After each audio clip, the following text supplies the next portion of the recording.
Okay, reincarnation part 3. So if the first one talks about why you reincarnate with similar people, how they can be in different roles in your life. The second one talks about why you choose your parents, what it provides for you, even if you don't like it. That's fine, you don't have to like it. The third thing that I want to talk about is people are like, well, how many lives? Like, how do I get out of this cycle? Great news, that's the whole point of being here on Earth. Whole point. The whole point of being here on Earth is to work through, or sometimes it's called burn through, your karma.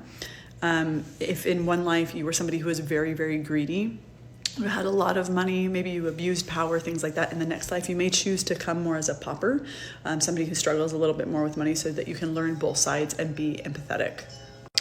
The point in continuing to reincarnate is to learn lessons that is needed for your soul's evolution and development. It's like you're trying to get to, there are some divine beings that have walked this earth. Gandhi, Mother Teresa, Jesus, all are enlightened beings. They basically, what we witnessed and what we're aware of is their last incarnation on earth, where they are pure consciousness, pure love. So it's very real, very tangible, especially Gandhi and Mother Teresa, like very tangible for us that are living right now, that really does happen. When you continue to incarnate in these cycles, what you're doing is learning. So then people say, well, how many times? Well, what I know and the literature that other people have written about are kind of up in the air. Usually, which I find very interesting, is there's 7 chakras and there's 8 because of the infinity of the nature of the number. Often has this, it's kind of like we get 7 or 8 in some literatures and you get like 700, 800 in others.